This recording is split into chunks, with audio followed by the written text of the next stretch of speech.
some of you may already know that I get a little carried away when I do things, and I was supposed to do just a few hearts, and instead, these are all the rocks that told me, give me a try, give me a try. So we're gonna do just that. And because I have so many projects going, I just kind of want to bust these hearts out. That sounds a little bit weird, but you know what I'm saying.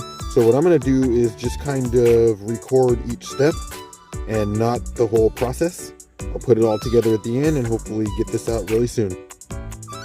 So you can see that one on the right's already got an outline of a heart. I'm going to do that to the rest of them, then I'll get back to you. All right, here we go. We've taken about 10 minutes. Oh, Echo. Say hi. Hello. He wants to play. He's a good frisbee dog. You want to see? Leave it. Gotta leave it. Ready? 1, 2, 3. Good boy.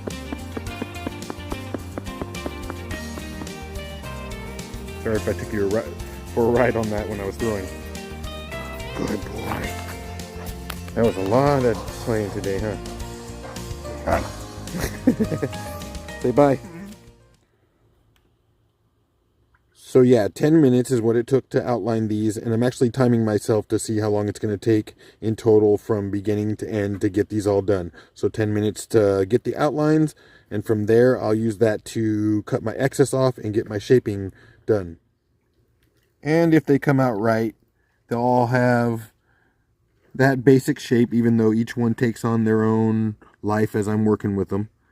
And this one in particular, I'm going to say is the first time I've done something like this, because inspired actually by some stuff that Kyle, World of Rockhounds, was selling today. In fact, he's probably still live, where he had some heart-shaped rocks that were cut out, but they still had all the crystals on one side. So what I'm going to do is chop off the end there, kind of try to get my shape, and leave all of this as rough. So hopefully it works. And you'll see I'm greedy with my material, so I'll cut it straight across there before I get my shape, so I can keep all of this and other little chunks that I'll throw in a bucket someday, maybe tumble into little pieces. Slice off that. Yeah, I'm greedy with my material. It's all worth something to me. All right, a moment without the respirator is nice. So let's see what I did here. It took me 35 minutes to do this.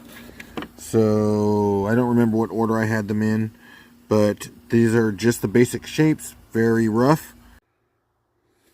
Each one has its own slight different shape, and while some of the surfaces don't look like much now, I think you're gonna see something cool at the end. I was going to spend some time to fix this, but of course, since everything else was going good the way I was doing them, I decided a different technique with this one, and it looks like someone just took a big old bite out of the one. Crunch. So, I'm showing you what I did because I messed up. Then, hopefully I can recover from it, and we'll still get something nice. So let's see how I can figure that out. Alright, so the next step is to refine them a bit. Alright, that's the last step that I am doing on, remind you guys, this is a tile saw work. So these are my basic shapes that I've pulled off with the tile saw, and they're thick and chunky, but I got some plans for them. So I think they'll really turn out at the end. That's the one I messed up. I think I pulled it off, kind of made it balanced out a little bit. And my hands are freezing and it is cold. So I am going to get onto the polishing pads and continue to shape them and give them their first grit of grind.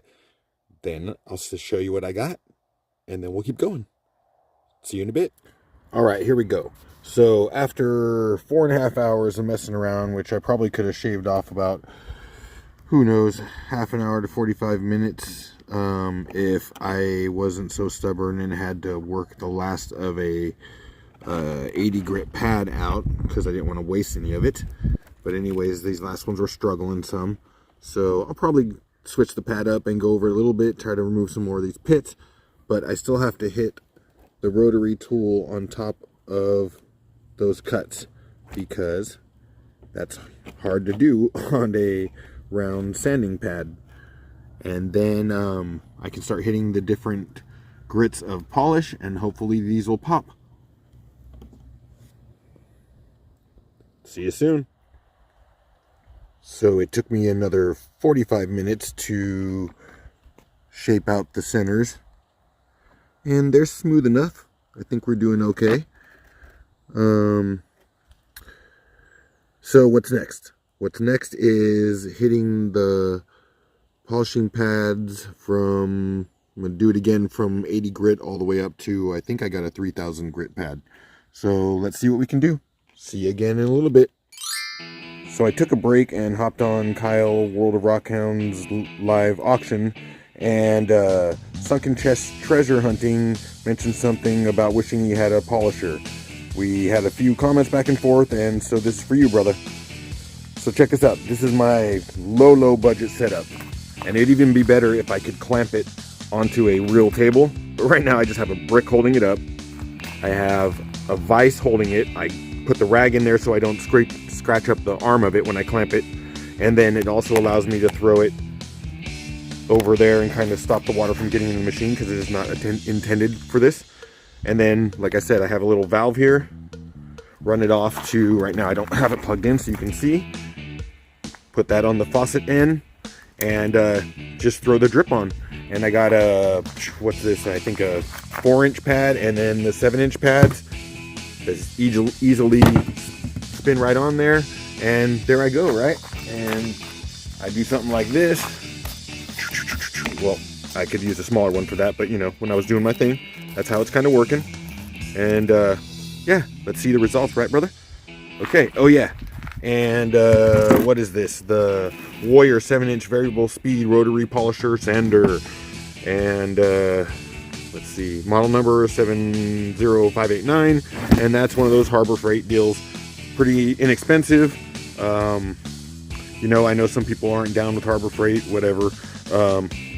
If it wasn't for Harbor Freight, then you wouldn't have a Just One More Rock channel, because I can't afford anything. So there you go. And then you know what? It's not so bad. You throw on the extra $5 to $12 for their warranty thing, and you can pretty much run it over and take it back in, and they'll replace it for you. So hey, as bad as I am with tools, that's a straight up good deal. So there you go. Let me get back to work.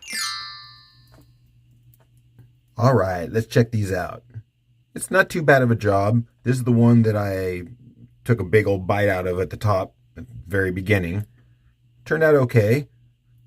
Took a decent polish, and I haven't really even buffed it out or put any compound or anything on it. I've just been fighting the rain outside, and so I finally wrapped it up. But it's not too bad. Some neat material.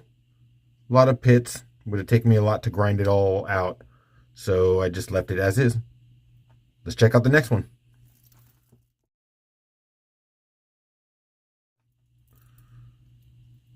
Okay, and I think I mentioned that I just kind of follow what the rock tells me to do. This one wanted to be a little different. So it's got a rounded shape at the back. Let's see, do we got any detail in there? These were like some tubes, so I really couldn't grind them out. They just kept getting deeper and deeper. Some cool inclusions. Unfortunately, there's a nice crack in there, so if it ever falls and just touches the ground, that whole chunk's breaking off. Cool little vug there. Yeah, not bad, not bad.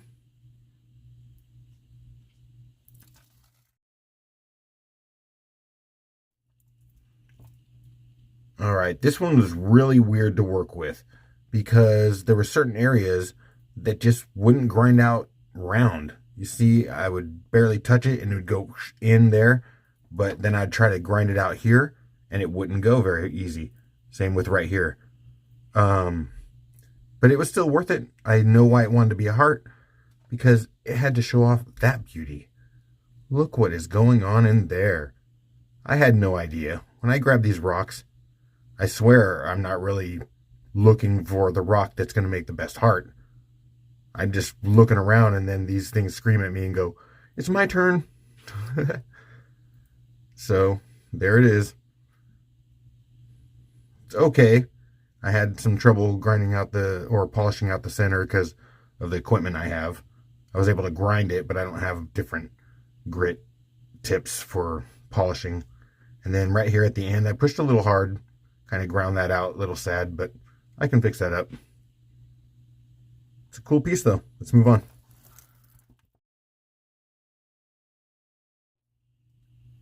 All right, this one here, we're dealing with some fractures and stuff, but the colors are pretty. Some couple nice red inclusions in there, and you know, took a polish pretty decent. So yeah.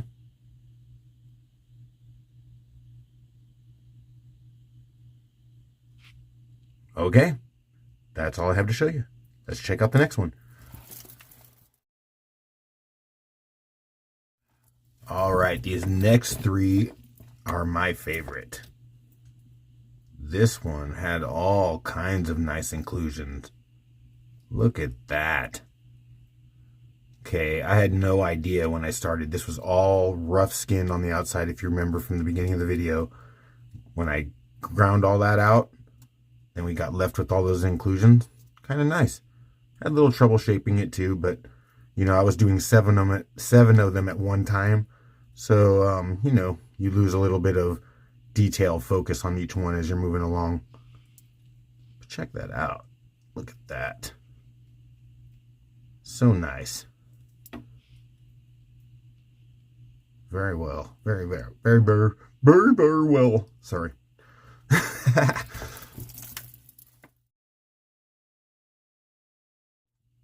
All right, and this is the piece that was the first for me. I left this all raw with some crystals in there because, again, I saw something that Kyle on World of Rockhounds was selling, so I was inspired.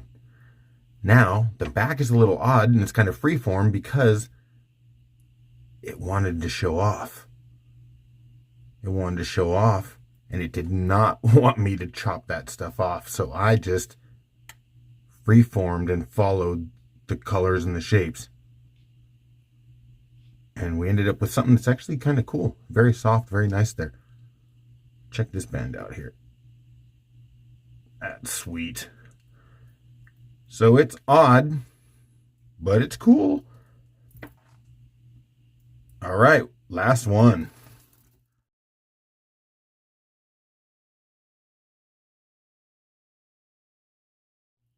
All right, this rock chose itself to be a heart for a reason. Check that out. It's almost like veins. Isn't that crazy? About halfway through, I started realizing, oh, this is going to be really neat. Again, not the best balance because I'm working 7 of them at the same time. Because, why was I doing that? My wife got to pick her top 3, and the others are going into a giveaway. I guess it could be yours. Maybe not this one, because I didn't tell you which 3 my wife picked. But that'll leave 4 left, and they'll go into one of 3 of the giveaways. So, one of these could be yours.